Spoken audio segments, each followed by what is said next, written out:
Now I'm talking crap. 530 were invited back and had another chance to make a lasting impression. I shit myself when I had my first orgasm. You can also perform a funny fart.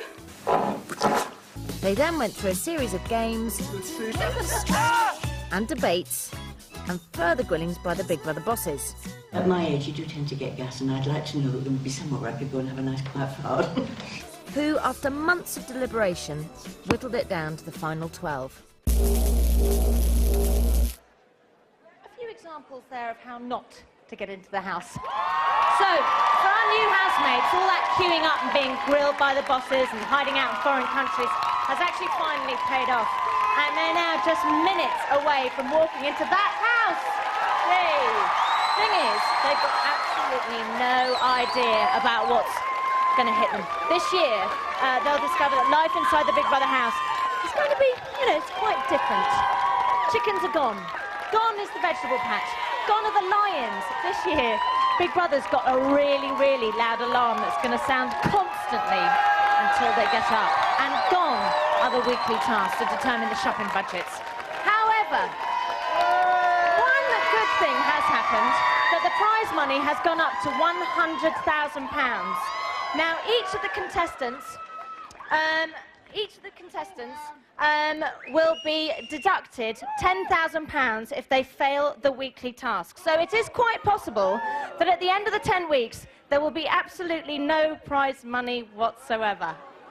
Now, one thing, could you open the gate, please? One thing that everybody knows has changed is the house.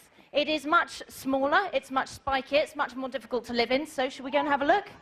Let's go in. I can only imagine what the housemates are going to feel like when they're standing here. Obviously, it's going to be nerve-wracking for them. But then they walk into the house, and this is what they're going to be greeted with. Now, there are quite a few extra mirrors here this year. We've got some full-length ones, which kind of gives the impression that the house is still large, but it's not. It's a third smaller. They've also not only made it smaller, but they've raised the floors, and they've lowered the ceilings, and they've made the walls kind of slightly stick in a little bit, which kind of adds to the feeling claustrophobia. There is a table, but because it's so small, they can't have the table out all the time, so the housemates are going to have to figure out how to put that up. This is the kitchen. Obviously, we've got all the mod cons over here. We love the kitchen. Very nice. Now, the seating area is very blue, as you can see, and it's round, so it means that the housemates really can't escape each other at any time. Even when they're sitting on the sofas, they all have to face each other. And in nominations, that's going to be quite embarrassing, I think. It's just difficult to have to look at each other at that time. And also, we've got things sticking out of the walls, which kind of makes it feel a bit spiky. But my favourite sticking out of the wall thing is this. What are these sort of flobby things there? Anyway, whoever invented those needs a raise. OK, now we're going to the bedroom. There is only one bedroom this year, and the only way to get to the bedroom is via the garden. So come rain or shine, this is how they're going to access the bedroom. They can open these big double doors onto the garden. I'm going to go in through here. And it's actually a very, very nice bedroom. Now, there are 12 housemates, but only 10 beds, which means that housemates are going to have to share the double beds. Now, unlike other years, when a housemate is evicted, the bed goes with them. So there's never a chance to sort of spread out and go and get into somebody else's bed. So when you're sharing for good. This is the wallpaper that some members of the press thought might make our housemates want to have sex. Anyway, let's go into the shower. This shower is brilliant. There are 2 sinks, and there are 2 showers, and a whole glass wall. So showering in privacy is out of the question. But it's very stylish in here. But this possibly is my favourite room in the house. This is the loo. Now, imagine the confusion when the housemates come in here and they go, but there is a clear wall there. What do we do? How are we going to poo in privacy? Well, this is what happens. You shut both of the doors in the loo, and it only works if you shut both doors.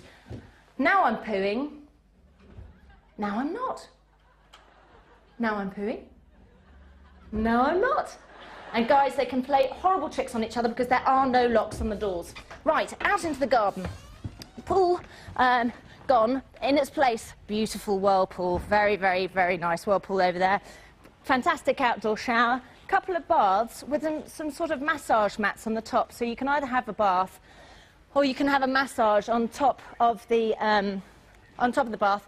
Now this is the treatment room. I love this room. This is very, very cosy indeed.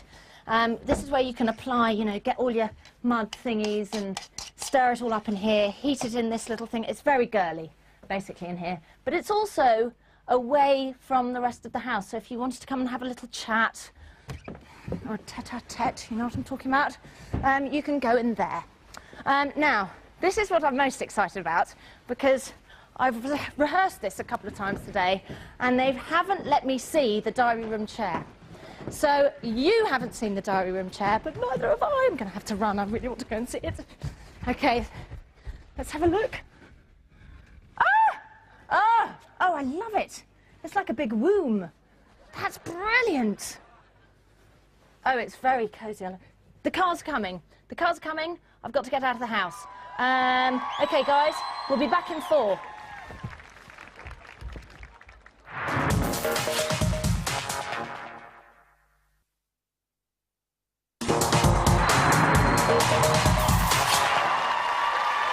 Welcome back to Big Brother! Right, let's meet our first housemate. His name is Marco. Someone's going to blow a whistle. That's when you start talking. What about? Sell yourself. Right? We want to see you on Big Brother. Oh, right, okay. Okay, and they'll blow another whistle. That'll be the end. No, then. I'm waiting for a whistle. Hi! I'm Marco. We've had like a whole bucket of vodka jelly and I am like totally wrecked. I think I'm quite street acting. Who do you prefer, Christina or Brittany? Really? I don't know. I'd say that I'm really loyal to my friends. Yeah, right then. Anyone outside of that, I couldn't give a shit about, to be honest with you. I have a lot of skills, you know. I've halfway written a musical. I've been at Samaritans for a whole year. I've did art for A-level. I'm also a law student. I am a bit of a drama queen. I can't believe he said that. Oh my God, how are you going to take that? What a fucking bitch. If you'd like to remove your microphone, you may now leave the diary room. I don't know how to remove my microphone. Just gently press the clip. Have I done it? Here you go. What's your arm? Is it done? That's it. You're done now. You can leave now. Are you rejecting me now? Ladies and gentlemen, it's Marco.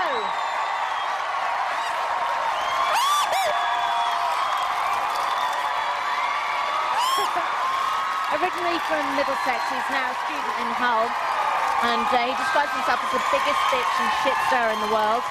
He's very close to his mum, but doesn't like, and I do quote here, council estate scum or refugees who spend off the government and his hard-earned money. The 3 things that make him most happy in the world are getting wrecked, making prank calls and Kinder eggs, and he has a phobia of clowns and maggots.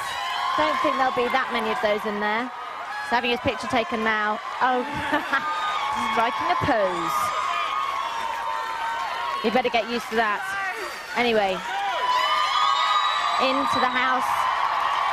Our first housemate in, he's got no idea if he's the first. Oh my God! Can I go in? Oh my God! What the fuck? Oh my God! Ah! Oh my God! A kitchen! A toaster! Oh my God! What a welcome pack! Oh my God!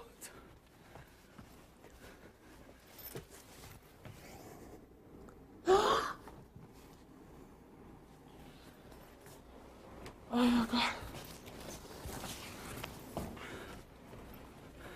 Oh, this drama! Oh my God!